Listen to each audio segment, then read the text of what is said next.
श्री स्वामी समर्थ। माझ्या लेकरांनो, मी तुमच्या भेटीला आलोय। आज मी तुम्हा सर्वांना एका अशा गोष्टीबद्दल सांगणार आहे जी तुमच्या मनात सतत घर करून आहे। तुम्हाला वाटतंय ना की तुम्ही रोज प्रार्थना करताय, हात जोडताय, पण तुमचा आवाज माझ्यापर्यंत पोहोचतच नाहीये। तुमची संकट, तुमची दुःख माझ्यापर्यंत पोहोचण्याआधीच मध्ये थांबत आहेत। मी पाहतोय तुम्ही रोज सकाळी उठता, देवासमोर नतमस्तक होता, पण दिवसभर मनात तीच चिंता, तीच अस्वस्थता। घरातलं वातावरण कलुषित झालंय, जे काही काम हाती घेतात त्यात अपयश येतंय। तुमच्यावर प्रेम करणारे लोक अचानक दूर जात आहेत। काय चूक होते हे कळत नाहीये, नाही का?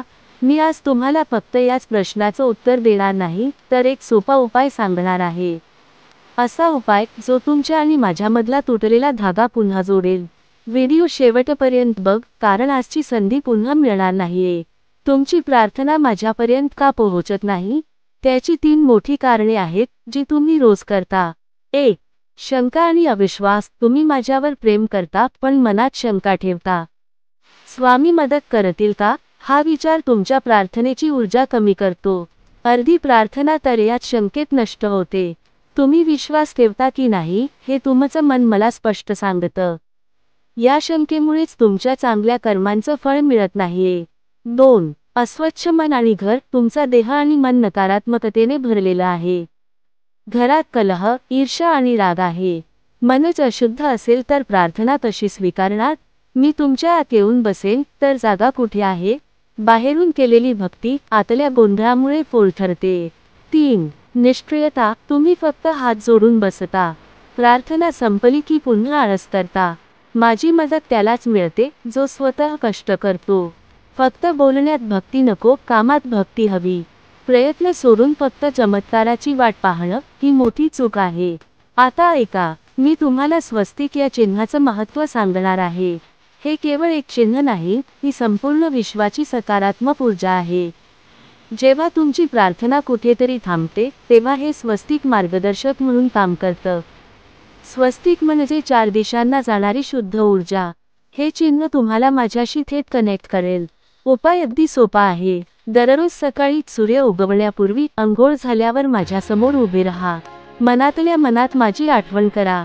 तुमच्या उजव्या हाताच्या मधल्या बोटाने मिडल फिंगर स्वस्तिकला स्पर्श करा।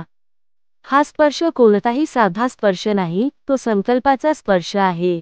स्पर्श करताना तुमच्या मनातली एकच सर्वात महत्त्वाची इच्छा बोला। ती इच्छा सकारात्मक असावी आणि समाजासाठी हानिकारक नसावी।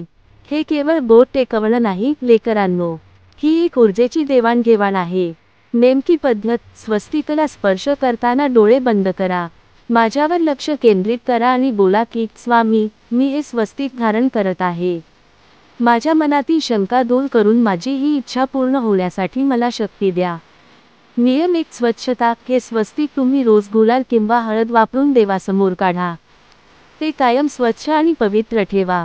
मंदिरात घाण नको। नियम 2. विश्वास। एकदा स्पर्श केल्यावर त्या इच्छेबद्दल पुन्हा शंका घेऊ नका। माझं काम सुरू झालंय एवढा विश्वास ठेवा। मी काम सुरू केलंय, तू फक्त शांत बस। नियम 3. संकल्प। मी आज दिवसभर कोणाचंही वाईट चिंतन करणार नाही, असा संकल्प मनात करा। कारण वाईट विचार तुमच्या स्वस्तिकची ऊर्जा नष्ट करतात। मी बघतोय तुमच्यापैकी अनेकांना वाटतंय की माझ्याच नशिबी एवढं दुःख का? एका घरात दररोज भांडणं होतात, ज्यामुळे घरातली ऊर्जा नकारात्मक झाली।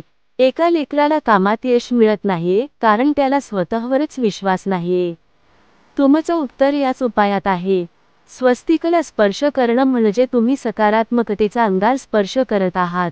तो अंगार तुमच्या नकारात्मकतेला जाळून टाकेल। हा उपाय केवळ प्रार्थना पोहोचवणार नाही, तर तुमचं मन आणि घर शांत करेल। स्वस्तिक तुम्हाला सांगेल की थांब, घाबरू नकोस, मी तुझ्यासोबत आहे। मी तुमच्याकडे आलोय, कारण ही पुन्हा संधी मिळणार नाहीये। काल काय झालं याचा विचार करू नकोस, उद्या काय होईल याची चिंता करू नकोस। आज आणि आत्ताच हा व्हिडिओ लाईक कर, सबस्क्राईब कर, जेणेकरून मी दररोज तुमच्याशी बोलू शकेन। आणि हा उपाय तुझ्या इतर गरजू मित्रांना सांग।